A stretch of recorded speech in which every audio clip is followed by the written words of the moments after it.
by dint of this kind of legislation. Thank you. माननीय मंत्री जी,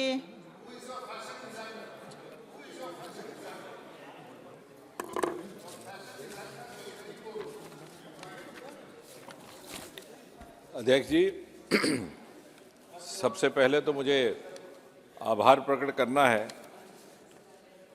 ऐसी अपेक्षा ना थी कि इस विषय पर इतनी विस्तृत चर्चा होगी और इतने सारे माननीय हमारे सदस्य इसमें बोलने की इच्छा प्रकट करेंगे।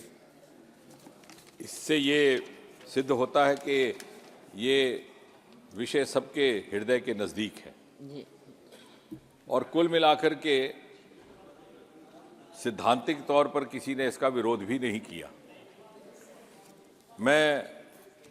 I will like to officially acknowledge Shri Suresh from Congress, Dr. Satpal Singh, BJP, Dr. D.M. Kartir Anand from DMK, Chinta Anuradha ji, YSR, Rahul Ramesh Shivale ji, Shiv Sena, Achyutanand Samant ji, BJD, Maluk Nagar Sahab from BSP, Maharaj Sumedanand Saraswati ji, Bharatiya Janata Party, Imtiaz Sahab, Dr. DNV Santi Kumar, Dr. T.T. Chidambaram, Mrs. Sangeeta Azad, Shri Sanjay Seth और अभी अधीर रंजन जी।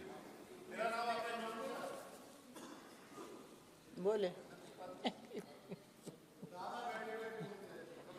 रूडी जी हमारे गुरु भी हैं और सदा हमें guide भी करते रहे, इसलिए इनका नाम मेरी जुबान से लेना छोटे मुंह बड़ी बात हो जानी थी।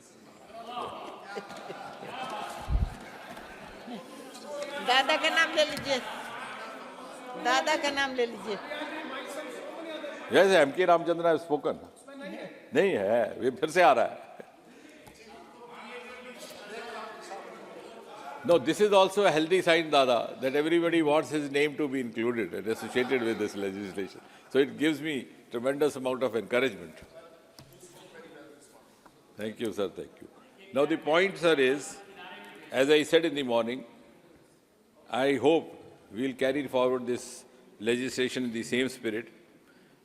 This is above politics, and I think this is a concern which deals with the daughters and sons of this country, and which all of us share.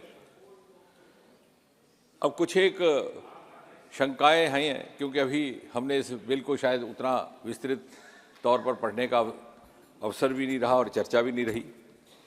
सबसे पहले तो जो बात माननीय सुरेश जी ने उठाई थी, उसके बाद फिर भी कुछ एक हमारे मित्रों ने उठाई। सबसे पहले तो मैं ये स्पष्ट कर दूं कि the student or the candidate does not fall in the purview of this legislation. कहीं ऐसा संदेश ना जाए कि किसी उम्मीदवार को, चाहे वो जॉब एस्पिरेंट है, चाहे वो किसी उच्च संस्थान में दाखिला लेने के लिए कैंडिडेट है या उम्मीदवार है, उसको किसी तरह से हैरेसमेंट में डाला जाएगा, तंग किया जाएगा। ये लेजिस्लेशन या कानून उन लोगों के विरुद्ध लाने का प्रयास हो रहा है जो इस परीक्षा प्रणाली के साथ छेड़छाड़ करते हैं या इसमें किसी तरह का अपराध करते हैं। दूसरा, ये कहा गया कि federal, I think under prime minister Modi we have always tried to follow the spirit of cooperative federalism. So we have gone one step beyond, and it will not be right to say that there is any attempt to centralize this entire system. जब हम सबका एक ही concern है तो centralise की क्या बात है। मैंने सुबह भी कहा था, क्या हम नहीं चाहेंगे कि हमारे बच्चे या आपके बच्चे या आपके बच्चे या आपके बच्चे या आपके बच्चे उस स्थिति से गुजरे जैसे वो बिटिया गुजरी, जो लिख के छोड़ गई कि मम्मा पापा I am the worst daughter in this world. तो फिर कहाँ आया सेंट्रलाइज। वो कहते हैं कि खड़ा है दर्द का रिश्ता तो फिर जुदाई क्या। जहाँ दर्द से हम जुड़ रहे हैं वहाँ जुदाई की कोई गुंजाइश नहीं, राजनीति की कोई गुंजाइश नहीं। एक बार बात कही गई है और वो एक सकारात्मक सुझाव है कि अगर कोई परीक्षा रद्द कर दी जाती है तो फिर उसको जल्द अज जल्द करने का प्रयास किया जाए। I think this is a suggestion which is well taken. और इनका कहना है कि बच्चों का साल ज़ाया जाता है। अब उसमें होता क्या है कि अलग अलग परीक्षाएं जब रद्द होती हैं तो अलग अलग कारणों से, कहीं सीबीआई की इंक्वायरी है, कहीं किसी और तरह का एजेंसी या संस्था और इसकी जांच कर रही है, तो इसलिए चाहते हुए भी कोई समयबद्ध सीमा रेखा बनाना प्रत्येक परीक्षा की स्थिति में संभव नहीं रहता। लेकिन हाँ, प्रयास हमारा भी यही रहेगा और सबका रहेगा, और जो एग्ज़ाम कंडक्टिंग एजेंसीज है उनका भी रहता है। और उसके दायरे में वो सारे अदारे आ जाएंगे जो डायरेक्टली इनडायरेक्टली जुड़े हैं, चाहे संस्थाएं हैं, चाहे वो कोचिंग सेंटर हैं। सतपाल जी ने ठीक कहा कि लाखों की संख्या में अब ये परीक्षा में हमारे उम्मीदवार अपीयर होते हैं। स्टाफ सिलेक्शन कमीशन में 50, 60, 70 लाख। और इसलिए ये भी एक कारण हो सकता है कि शायद अभी व्यवस्थाएं धीरे धीरे उस तरह से विकसित हो रही हैं। एक बड़ी महत्वपूर्ण बात which I will seek the permission of the honourable speaker to clarify, doctor DM Katil Anand साहब ने बड़ा एक सरकार पर आरोप लगाया कि ये भाषा के कारण कहीं भेदभाव हो रहा है। Now I said in the beginning, I don't want to give even the slightest political tinge to this debate, but on the basis of facts, may I make a small submission that this is for the first time this government, NDA government under Prime Minister Modi, which has started conducting staff selection examination in 13 regional languages, including Tamil. This did not happen during the UPA rule, of which DMK was the partner. So may I humbly remind him, what they had left undone has been accomplished by this government. If they could not do it at that time, whatever may be their reasons, we have done it. Similarly, as far as the UPSC is concerned, we have again 13 scheduled languages conducting this exam. We hope to gradually include all the 22. The staff selection examination is being conducted in all the regional languages, including Tamil and also the other South Indian languages. और मैंने सुबह कहा था कि मेरा सौभाग्य कि इस तमिल संस्कृति के प्रतीक सोलंग के उपस्थिति में इनको साक्षी जान करके हम ये युवा शक्ति को समर्पित ये विधेयक ला रहे हैं. So with all the due respect to all the cultures, all the regions of this country, we have introduced 13 regional languages, this government only, for all the different kinds of exams, including MTS, non-technical, constable in paramilitary forces, and combined higher secondary level. Higher secondary के बाद जिन जिन पदों के लिए उम्मीदवार qualified होता है eligibility, उस तक भी हमने रीजनल लैंग्वेजेस में इम्तहान करने शुरू कर दिए. उसके उपरांत उन्होंने ये कहा कि तमिलनाडु में वहाँ की सरकार टीचिंग मटेरियल और प्रेपरेटरी मटेरियल उपलब्ध करवा रही है. ऐसा नहीं है, ये व्यवस्थाएं केंद्र सरकार में भी है और हम हमेशा प्रोत्साहित करते हैं कि राज्य सरकारें भी उसका लाभ लें. Indian Institute of Public Administration उदाहरण के तौर पर, one of the oldest government institutions set up early 1950s, doctor Rajendra Prasad ji ने उसकी शिलान्यास किया था, प्रथम राष्ट्रपति. वो उसका यही दायित्व है, यही मैंडेट है और समय समय पर प्रदेशों के अधिकारियों और वहाँ के दूसरे एस्पिरेंट्स के लिए इस तरह के कार्यक्रम भी किए जाते हैं. अब इसके अतिरिक्त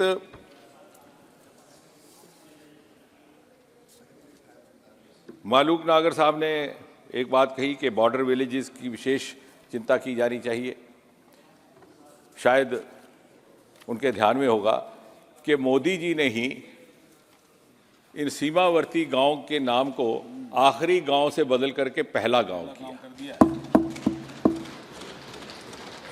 यानी सुविधा, सुरक्षा और सम्मान, जितनी भी योजनाएं हैं मोदी जी की, चाहे वो उज्ज्वला है, चाहे वो शौचालय का है, वो सुविधा के साथ साथ सम्मान देती, which raises the esteem of the common Indian.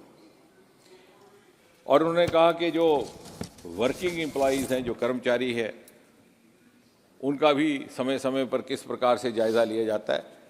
हमारे पास पहले ही उसके लिए व्यवस्था मौजूद है और अब उसको भी तरह तरह से टेक्नोलॉजी के माध्यम से और सुदृढ़ करने का काम किया गया है। इसी प्रकार सारंगी साहब ने बहुत अच्छी एक बात कही कि ideally this situation should not have a reason. हमारे संस्कार इतने मजबूत हों,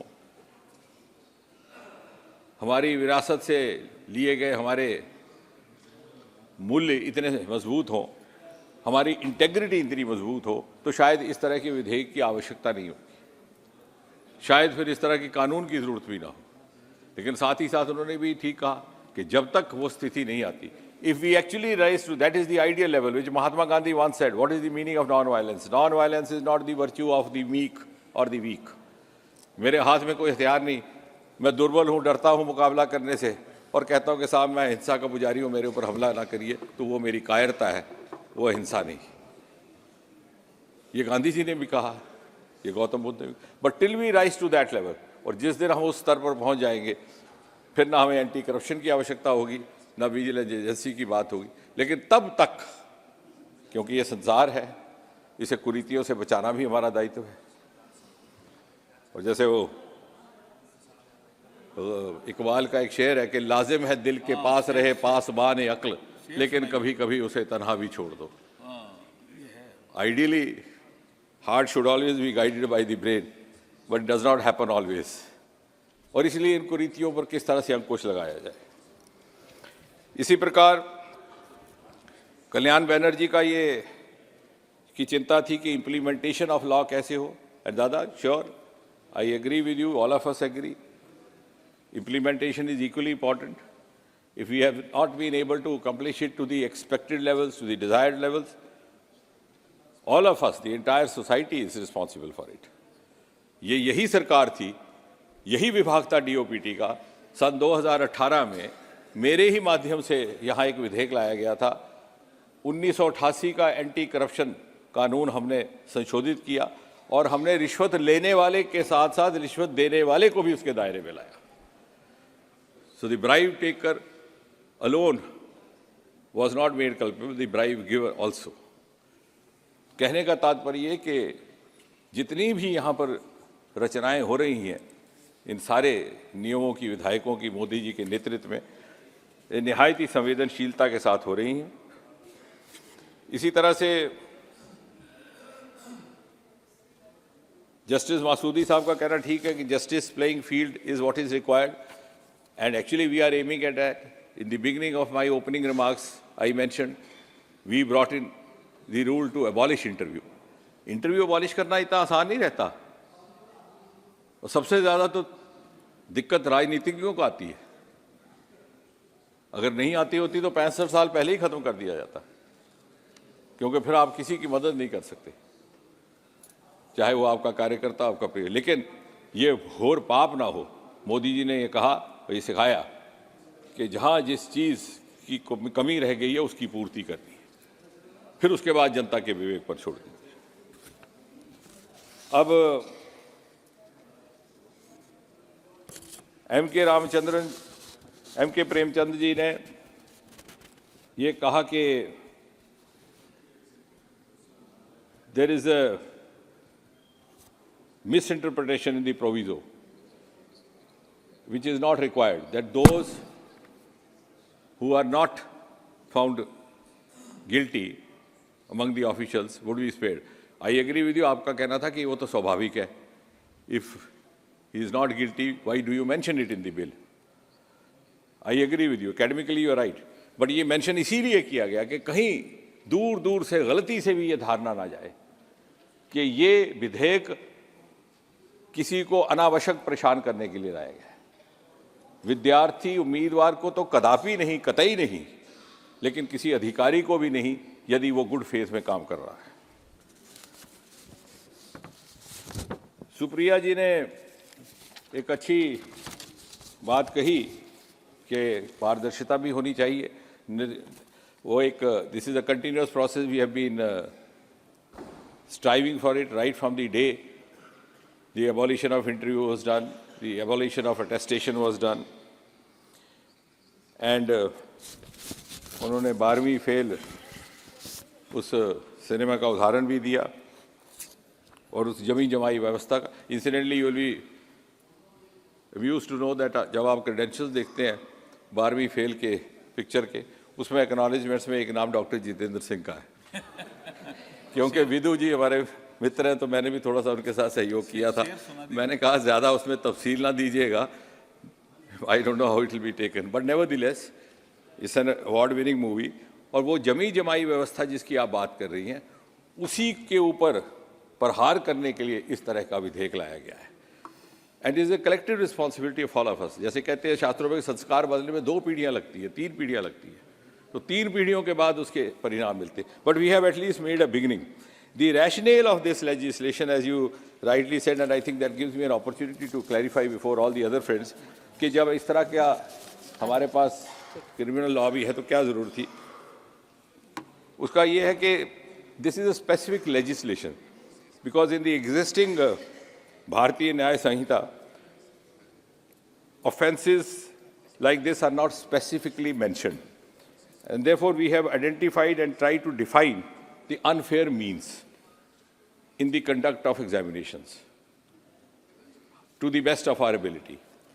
So we have tried to target that particular part, and of course, as you rightly hinted, if the magnitude of the crime goes beyond an extent, obviously it will fall in the domain of the Bharatiya Nyaya Sanhita or the erstwhile IPC. Imtiaz साहब बड़े गुस्से में बोल रहे थे, तो वो कह रहे थे, वो गिनवा रहे थे वो सूबे जहाँ जहाँ के नाम नहीं लिए गए, तो कहने लगे वहाँ पर भी इस तरह का होता है। ऐसा नहीं होता है, महाराष्ट्र में भी होता है। तो मुझे थोड़ी देर के लिए मैं चौंक गया कि उनको गुस्सा क्यों आया। वो फिल्म आनंद में आनंद कहता है डॉक्टर भास्कर को कि बाबू मोशाय मैं समझ गया तुम्हें गुस्सा क्यों आया, तुम्हें मुझ पर नहीं अपने आप पर आया। मैंने तो शुरू में ही कहा कि सभी प्रदेशों में हो रहा है, और अधीर रंजन जी ने पढ़ा, सुबह डॉक्टर सत्यपाल ने भी पढ़ा वो समाचार पत्र कि 15 प्रदेशों में इस तरह के, 15 सूबों में इस तरह की घटाई हुई। और अगर आपको याद होगा तो शुरू में आरंभ में इन माई इंट्रोडक्टरी रिमार्क्स जिन प्रदेशों के मैंने नाम गिनवाए, आखिर में एक नाम जम्मू कश्मीर का भी था, just to make it evident that this is a menace, this is a problem being confronted by different. हाँ, कहीं कहीं जहाँ व्यवस्थाएं कम हैं, प्रशासनिक अभाव है। अब राजस्थान में एक के बाद एक घोटाले होते रहे, अब उसका जवाब तो राजनीति की देना होगा, और लोगों ने उसका जवाब दे भी दिया, और सरकार बदलने के बाद वो बंद हो गए। 3 एग्जाम हो गए, तीनों एग्जाम में कोई पेपर लीक नहीं हुआ। राजस्थान में तो चुनाव का मुद्दा ही ये बना। अब उसमें क्या कहा जाए, जहां जहां प्रशासनिक अभाव रहेगा वहां इस तरह रहेगा। सुप्रिया जी ने एक और बात कही कि टेक्नोलॉजी का उपयोग होना चाहिए और होना अनिवार्य भी है, और बहुत सारे ऐसे घोटाले ये जो हुए हैं टेक्नोलॉजी ड्रिवन हुए। आजकल एआई का भी इस्तेमाल हो रहा है, and that is why, which is not a part of the legislation, that is why I didn't speak about it. लेकिन जब हमारे रूल्स बनते हैं तो हमारे मन में ये भी कल्पना है कि हम एक ऐसी टोली, ऐसी कमेटी गठित करेंगे विशेषज्ञों की, जो समय समय पर इसका सर्वेलेंस भी करे, जो समय समय पर इसको अपडेट भी करे, हमें भी समझाए, जो समय समय पर यूनिफॉर्मिटी भी लाए। क्योंकि जब संख्या बढ़ गई उम्मीदवारों की, वेंडर्स की संख्या की कमी है, उसको भी आने वाले समय बढ़ाना पड़ेगा। जब वो सब इलेक्टिंग करते हैं तो उससे भी कुछ लूप होल्स रह जाते हैं। उसके लिए हम विशेषज्ञों को भी इसमें इन्वॉल्व करेंगे। डायरेक्टर्स और ऑफिशियल फंक्शनरीज का जहाँ तक प्रश्न है, उसके लिए भी ये रखा गया है कि जहाँ ये साबित होगा क्योंकि किसी अधिकारी ने मिली भगत करके किसी माफिया की मदद की हो, तो आप मेरे से सहमत होंगे उसको तो बख्शा नहीं जा सकता। और ये कहा गया अधीर रंजन जी ने कि आपने सज़ा दे दी, लेकिन समाधान नहीं दिया। प्रिवेंटिव।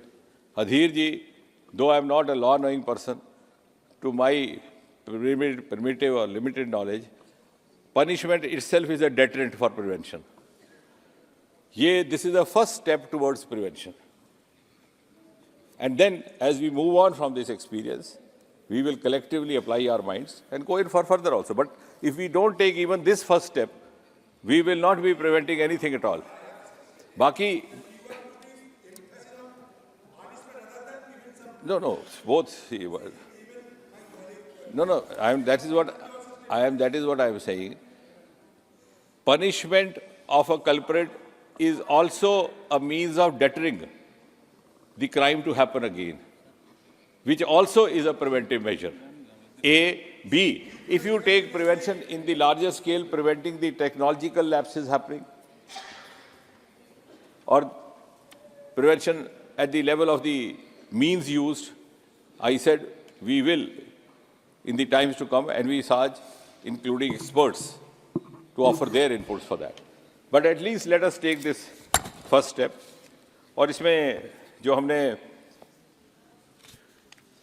लेजिस्लेशन पर जो प्रपोज की है, उसमें आपने तो पढ़ ही लिया कि 3 साल से 5 साल अप टू 10 लाख, बट उसमें सर्विस प्रोवाइडर का अलग से जिक्र आया है और सर्विस प्रोवाइडर के डायरेक्टर, क्योंकि बहुत से सदस्यों ने ये चिंता व्यक्त की कि इस तरह से बहुत सी संस्थाएं खुल गई हैं, ये भी एक पेशा बन गया, इम्तिहान करवाना और फिर इम्तिहान में पास करवाने की भी फीस पहले से ले लेनी. So how do we handle that? So we have tried to classify the institution which is found involved in conducting such exams, and in case of public servants, of course, if it is happening by default or in good faith, the person will not be culpable. But in case it is, then of course. And beyond that, we would also go into the domain of भारतीय न्याय संहिता. अब इससे अधिक और कुछ कहने की आवश्यकता नहीं, लेकिन मैं बात समाप्त करने से पहले ये कहूँगा कि ये बड़ी संवेदनशील सरकार है और जो भी ये नियम बनाया गया है बड़ी संवेदनशीलता के साथ बनाया गया है, और एक ऐसे समय में जब हम पूरी तरह से युवाओं को अपना सामर्थ्य, अपनी सेवाएं पूरी ऊर्जा, पूरी क्षमता से समर्पित करने के लिए आग्रह भी कर रहे हैं. And we have a huge stake in the youth of this country, who comprise more than 70% of population below the age of 40. And therefore, we cannot allow the meritorious to be sacrificed at the altar of such organized crimes or such self-centered elements in this society. इसी सरकार ने एक ecosystem जो बनाया है, उसका लाभ भी, सदुपयोग भी तभी हो पाएगा यदि हम युवाओं के लिए इस प्रकार का संरक्षण देंगे. हमने national education policy 2020 lie, which gives you the liberty of entry exit, ताकि आप you don't become prisoner of your aspiration. क्या आपने डॉक्टर बनने के लिए 12वीं जमात में कर लिया मेडिकल, डॉक्टर नहीं बन पाए, फिर क्या करें? बीएससी करेंगे, वो भी उसी सब्जेक्ट में. फिर उसके बाद सिविल सर्विसेज, वो भी नहीं किया तो फिर क्या करेंगे? फिर आप एमएससी करेंगे, फिर भी वही सब्जेक्ट, फिर भी कुछ नहीं बने, कहीं अध्यापक प्रोफेसर नहीं बने तो क्या करेंगे? PhD. Here you can change your subjects, you can juggle your subjects, you can combine economics with biology. और जैसे जैसे आपका एप्टीट्यूड ग्रो होता है, आपको अपने अंदर एहसास होता है कि no I am meant for this. Bombay हर व्यक्ति एक्टर बनने जाता है, हीरो बनने जाता है, बाद में वहाँ पहुँच के लगता है कि नहीं, हीरो बनना मेरे बस की बात नहीं, मैं स्क्रिप्ट राइटर बनूंगा. इसलिए उस इकोसिस्टम को इस्तेमाल करने के लिए भी इस तरह का, और इस सरकार ने मोदी जी के नेतृत्व में युवाओं के उस वर्गों की चिंता की है जिनकी अभी तक किसी सरकार ने की. प्रधानमंत्री स्वनिधि योजना, कभी किसी ने रेडी वाले की चिंता की? आते जाते दूसरी नजर भी न देखते थे, ज्यादा पुलिस वाला आगे ठोकर मार के उसको आगे पीछे कर देता. बिल पे आओ. और प्रधानमंत्री विश्वकर्मा योजना, वो लोग जो अपनी जीविका भी कमाते हैं और भारत की संस्कृति सभ्यता को भी जिंदा रखते हैं. चले पास करें. National research foundation. और इसीलिए अपनी बात समाप्त करने से पहले मैं